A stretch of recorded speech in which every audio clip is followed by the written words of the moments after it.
Hello and welcome back to the podcast. In today's episode, we are going to be talking about putting the social back into social media. I'm going to be breaking down basically understanding what it is to put the social back into social media. A little bit of a expansion into what is different about social media now versus social media a long time ago when it was first founded and started, and just a couple of other pointers about overcoming this snake oil salesperson vibe and feeling when you hop onto social media, because I feel like that's another really big thing. Like, people talk about how they feel slimy and sleazy, and that is definitely not a thing. You definitely don't need to feel slimy or sleazy.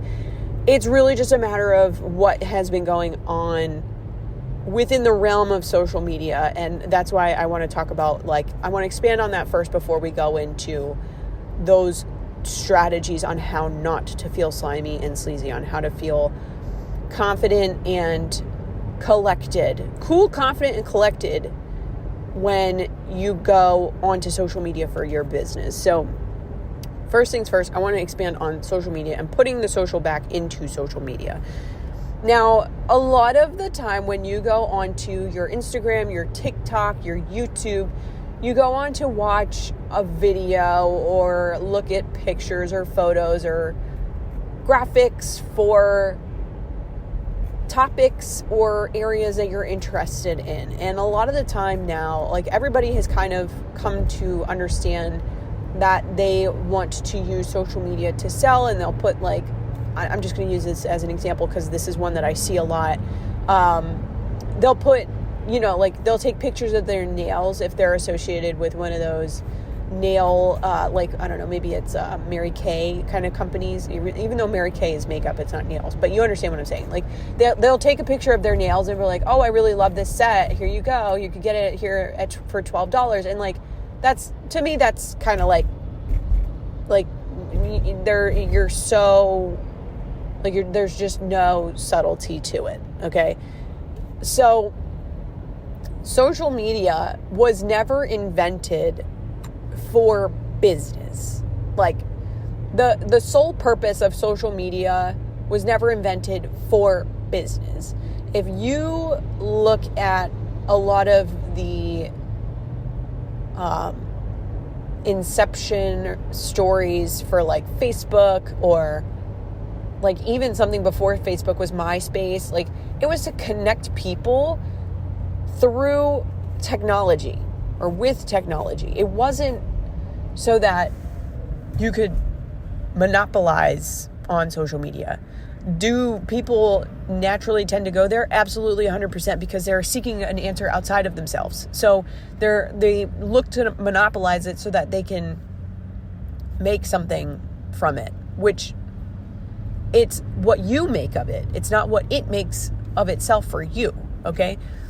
That aside, if you were to go look at any of these founding stories for Facebook or Instagram or whatever, it's not like Instagram was created because, even TikTok, right? It's not let's just use TikTok and Instagram because it's the most recent, and I think it's a really good example.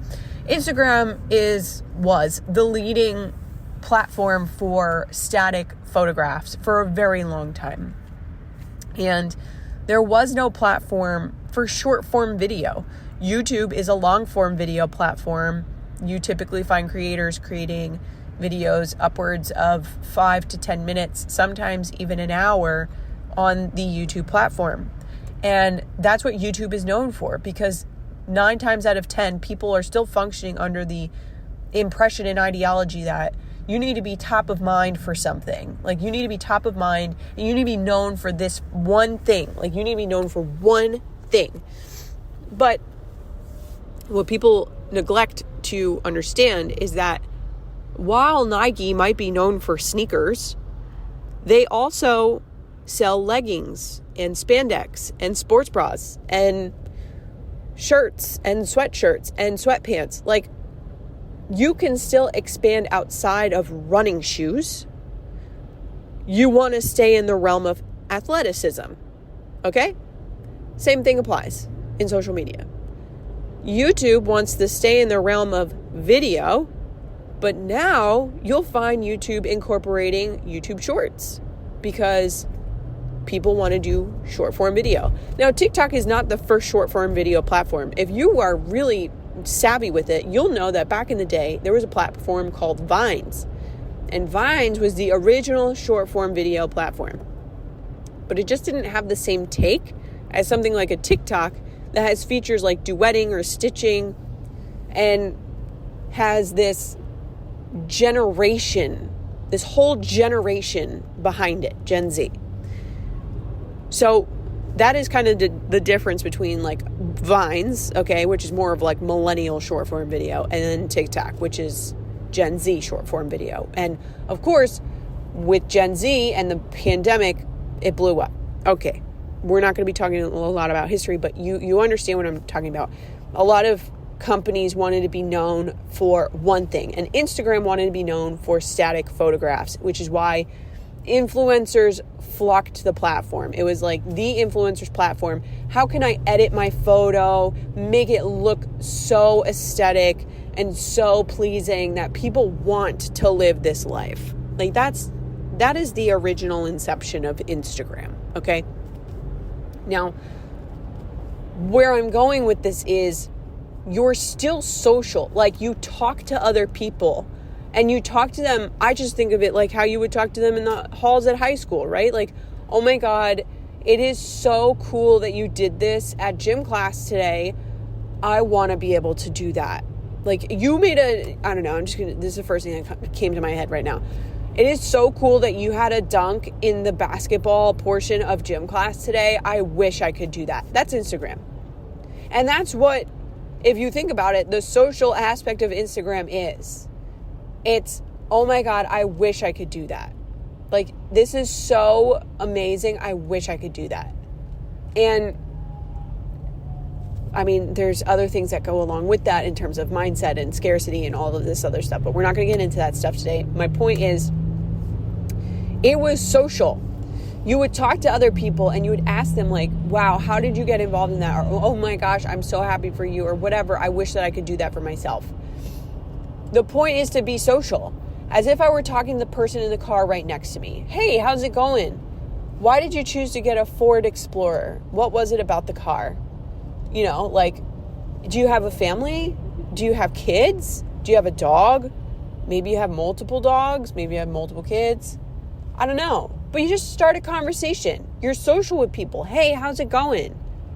That is the social component that I feel like has been missing with social media, because every person and their mother has to go on for their business, to make money, to make it work for them.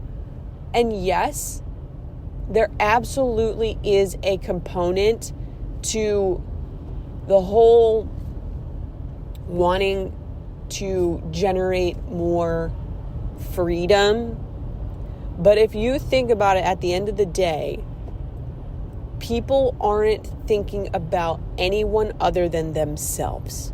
And when you're social and you're putting yourself last or aside, and you're just sharing your experience, or you're just sharing your stories, or you're just sharing your wisdom, or you're sharing your experiences, what you're going to end up finding is that people are going to naturally flock to you, and they're going to want to learn. And that has been probably the most important piece of business advice I think I've ever been told. Because when you have people asking you a question, the same question, and there are like droves and droves of people asking you that question, that is an opportunity for you to offer something.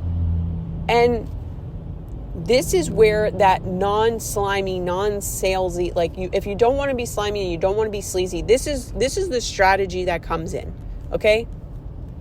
If you are intentionally putting something out there because you want to make sales, it's always going to be sleazy. You're always going to feel like a snake oil salesperson, okay? I'm just going to be honest with you. You're always going to feel that way because you're in desperate mode. You're in, I need this to make a sale so that I can get money mode. You're not in putting yourself aside mode. When you get into putting yourself aside mode and you share the stories and you create the connections and you talk to people and people talk to you and you don't push your products or your services on them, then they will come to you. Because why? People want to buy. People don't want to be sold to. Let me rephrase this because the brain doesn't understand negatives. People want to buy, period. People want to buy. If they're interested in what it is that you do, they want to buy. End of discussion. Let's think of it this way. There is a niche of making money online. There are a lot of people who want to learn how to make money online. And guess what? There's a lot of people who teach people how to make money online. And they're not sitting there saying, hey, I can teach you how to make money online. Because if they are, guess what's happening? Nobody's buying their shit. What they're doing, if you see a lot of these creators who are making very good money online, they're sharing their story. They're talking about their experiences. One person who keeps coming to my mind, she's a creator that I've found recently. She has a husband and a daughter, and she is in the world of digital products. And she talked about how in her first month of selling digital products, she made this much money. And she talks about how her husband went through these experiences and they weren't sure that what they were going to do. And after however many years of self-sabotage, she decided to do this, right? She's sharing her stories and people are relating to those stories because they're going through those self-sabotaging cycles. They have experiences that her husband may have had or something similar, or maybe it's the same, exact same, or it's just, slightly off, that they're like, yeah, I have that experience too. And I want to change my future there as well. Or, they want to learn how to make money from a digital product. You're understanding what I'm saying, where she's not saying buy my thing. She's saying this is my story, this is my experience, this is what I've learned out of it. If you'd like to capitalize on it, if you would like to learn how you can do that for yourself, this is what I can offer you. This is how I can help you. And that's why a lot of people say sales is service. I don't really like that, because in my brain, service is like a servitude kind of thing, which it's not necessarily, that's not 100% true, but just in my mind, I have service and servitude because they literally are started with the same letters. It's just in my mind. To me, sales is support. Here's how I can support you. You can check out my product manual. You can check out my guide, my kit, my website, whatever. You're basically saying, thanks for listening to my story. Thanks for connecting with me. And if you want to learn more, here's the next step. Period. That's sales. That's sales. Because you cannot control what people are going to do with that information. You cannot control if they're going to buy, and you cannot control if they're not going to buy. So why bother worrying about it? You're doing the best that you can. Share your experience, share your emotions, share your stories, share what you have to offer, and then let go. Let it go. Just let that shit go. Because it's not worth you worrying about it. All of sales is built up on the front end. It's built up in the marketing. If you can't do marketing right, then you're going to have an issue when you go to do sales. You can't make people buy. That's not something that can be taught in sales, because that's manipulative. And if you're going to talk about manipulation, now you're talking about 9-10 other things that I don't necessarily jive with. So how are you going to show up? How are you going to connect with people? How are you going to share your stories? In what tone? In what way? Are you going to be inspirational? Are you going to be motivational? Are you going to be educational? Educational is another story for another day. But you understand where it is that I'm going with this. Now, when it comes to snake oil salespeople, you'll be able to tell them who they are. Maybe that's another episode for another day. But I want to wrap today's episode up. I want to thank you for tuning in. And I want to also remind you that recommendations, reviews are how podcasts get pushed out to new people in the algorithm for platforms like Spotify, Apple Podcasts, YouTube Podcasts, which I believe we are now on. So if you wouldn't mind just taking the 2 minutes to leave a review. I would greatly appreciate it. And I want to thank you for tuning in and listening as always. And I'll talk to you very, very soon.